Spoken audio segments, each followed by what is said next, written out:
Hello दोस्तों, मैं पुनीत कुमार, आप लोगों का फिर से स्वागत है एक और नए वीडियो में। तो आज हम लोग चैप्टर 1 साइंस का क्लास 9 का हमारे आसपास के पदार्थ को अच्छे से बताएंगे ताकि आप लोग को बिना ही पढ़े भी क्या हो जाए, माइंड में चला जाए। ठीक है, तो वीडियो पे बने रहिए और चैनल पर अगर नए हैं तो चैनल पर जल्दी से चैनल को सब्सक्राइब कर दीजिए और लाइक करना और शेयर करना ना भूलें। तो चलिए वीडियो को हम लोग लेट नहीं करते हैं, वीडियो को हम लोग स्टार्ट करते हैं। यहाँ 5वां नंबर क्वेश्चन क्या है कि निम्नलिखित तापमानों पर जल की भौतिक अवस्था क्या है। मतलब क्या बोल रहा है कि यहाँ 3 गो तापमान दिया गया है कि इतना डिग्री सेल्सियस है, इतना डिग्री सेल्सियस है, तो उस पर जो जल है वो क्या होगा, ठोस होगा, द्रव होगा या फिर गैस होगा। ठीक है, तो क्या है पहला 25 डिग्री सेल्सियस, तो 25 डिग्री सेल्सियस पर क्या होगा, तो जल हमेशा 25 डिग्री पर द्रव की अवस्था में होता है ना। तो इसको हम लोग यहाँ हम छोटा छोटा सिंपल में लिख दिए शॉर्टकट में। आप लोग लिखिएगा क्या कि जल की भौतिक अवस्था 25 डिग्री सेल्सियस पर जल की भौतिक अवस्था क्या है, तो द्रव है। ठीक है, 0 डिग्री सेल्सियस पर जल की भौतिक अवस्था क्या है, ठोस है। मतलब 0 डिग्री जैसे ही होता है तो जल जो है वो बर्फ बनना स्टार्ट हो जाता है। जैसे हम लोग देखते भी कि ज़्यादा ठंड में क्या होता है, बर्फ बनना स्टार्ट हो जाता है। ठीक है, और 100 डिग्री सेल्सियस मतलब 100 डिग्री सेल्सियस पर वो क्या होता है, तो खौलना स्टार्ट हो जाता है, मतलब उबलना। ठीक है, तो हम लोग वहाँ भाप देख सकते हैं कि पानी क्या हो रहा है, खौल रहा है, तो ऊपर में भाप उठता है। तो 100 डिग्री सेल्सियस पर गैस अवस्था होता है। ठीक है, तो जल की भौतिक अवस्था 100 डिग्री सेल्सियस पर क्या हो, तो गैस होगा। ठीक है, अगला नंबर क्वेश्चन क्या है, पुष्टि हेतु कारण दीजिए। ठीक है, तो पहला क्या है कि जल कमरे के ताप पर द्रव है। मतलब जल जो है वो कमरे के टेम्परेचर पर, मतलब रूम टेम्परेचर जिसको बोलते हैं, तो वहाँ क्या है, वो द्रव है। तो ऐसा क्यों, तो जल कमरे के ताप पर द्रव है क्योंकि इसमें बहने का गुण होता है। मतलब वो क्या होता है कि वो बहने का गुण होता है। मतलब उसको किसी भी चीज में भी रखेंगे तो वो क्या होगा, पसरना, मतलब फैलना शुरू कर देगा। ठीक है, तो बहने का गुण होता है और यह जिस बर्तन में इसे डाला जाए उसी का आकार ये ग्रहण कर लेता है। अगर हम लोग कटोरी में रखें तो पानी का आकार कैसा हो जाएगा, कटोरी। अगर गिलास में रखें तो गिलास, बोतल में रखें तो बोतल।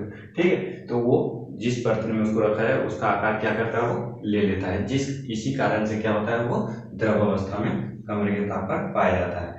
अगला क्या है कि लोहे की अलमारी कमरे के ताप पर ठोस है। मतलब लोहे की अलमारी, घर में अलमीरा होता है तो वो कमरे के तापमान पर क्या होता है, तो वो ठोस है। तो ठोस क्यों है, तो लोहे की अलमारी कमरे के ताप पर ठोस है क्योंकि इसमें दृढ़ता का गुण होता है। दृढ़ता मतलब होता है शक्ति, मतलब सख्त होता है। ठीक है, कठोर मतलब ठोस होता है, तो दृढ़ता का गुण होता है, मतलब ठोस होने का उसमें गुण होता है। तथा इसका आकार निश्चित होता है, मतलब उसका शेप जो होता है वो क्या होता है, निश्चित होता है। जिस कारण से अलमीरा क्या है कि कमरे के तापमान पर एक ठोस अवस्था में पाया जाता है। ठीक है, 8वां नंबर क्वेश्चन क्या देखा कि 273 केल्विन पर बर्फ को ठंडा करने तथा जल को इसी तापमान पर ठंडा करने पर शीतलता का प्रभाव अधिक क्यों होता है। समझ में आया क्या बोल रहा है क्वेश्चन, कि बर्फ को ठंडा करेंगे 273 केल्विन पर और जल को भी ठंडा करेंगे 273 केल्विन पर, तो शीतलता का प्रभाव अधिक क्यों होता है। ठीक है, तो बर्फ संलयन की गुप्त ऊष्मा होने के कारण उसी तापमान पर जल की अपेक्षा अधिक शीतलता का प्रभाव देती है। समझ में आया, मतलब क्या हो रहा है कि बर्फ तो पहले से ठंडा है लेकिन जल क्या है, नॉर्मल टेम्परेचर पर है। तो उसमें क्या होता है, संलयन की गुप्त ऊष्मा होती है, बर्फ में जो होती है वो पहले से ऊष्मा क्या होती है, संलयन की ऊष्मा मौजूद होती है, जिस कारण से वो शीतलता अधिक प्रदान करती है। 8वां नंबर क्या है, उबलते हुए जल अथवा भाप से जलने की तीव्रता किसमें अधिक होती है।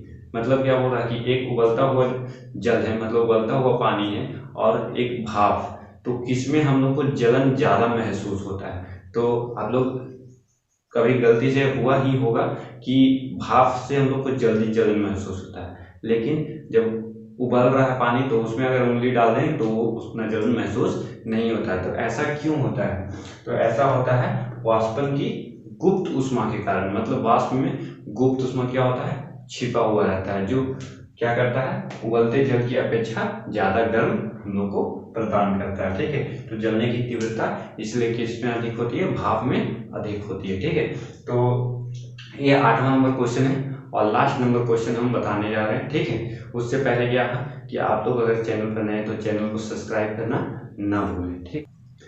तो चैप्टर 1 का है ना, हमारे आसपास के पदार्थ का ये लास्ट क्वेश्चन है प्रश्नावली से, ठीक है। इसके बाद अगला वीडियो में हम लोग देखेंगे बुक के अंदर का क्वेश्चन, है ना, मतलब चैप्टर के अंदर का क्वेश्चन है।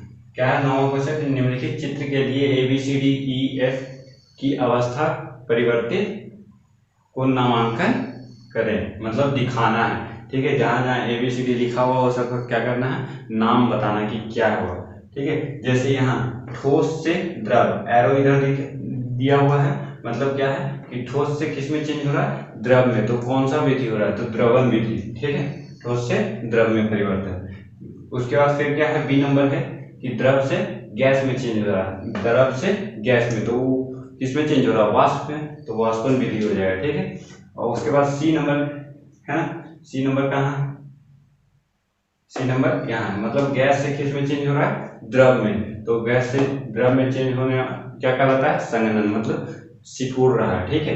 उसके बाद डी नंबर क्या है, द्रव से ठोस में, तो द्रव से ठोस में क्या होगा, जमन, मतलब जमना, ठीक है। ई नंबर क्या है कि ठोस से डायरेक्ट किसमें चेंज हो रहा है, गैस में, तो ठोस से डायरेक्ट गैस में चेंज हुआ तो वो क्या कहलाएगा, ऊर्ध्वपातन, ठीक है। और गैस से डायरेक्ट ठोस में चेंज हो तो वो भी क्या कहलाएगा, ऊर्ध्वपातन, मतलब जिसमें क्या हो रहा है, उष्मा में कमी तथा दाब में वृद्धि हो रहा है। इसमें क्या है, उष्मा में वृद्धि तथा दाब में कमी हो रहा है, तो ये कौन सा हो गया, ऊर्ध्वपातन। तो बस यहीं तक था 9 नंबर क्वेश्चन तक, और ये चैप्टर क्या हो गया, कंप्लीट हो गया। अब जो हम लोग अगला देखेंगे वो क्या देखेंगे, चैप्टर से अंदर, पहला ही चैप्टर का आप लोग का अंदर वाला क्वेश्चन हम लिखवाएंगे। तो अगर चैनल पर नए हैं तो चैनल को सब्सक्राइब कर दीजिए।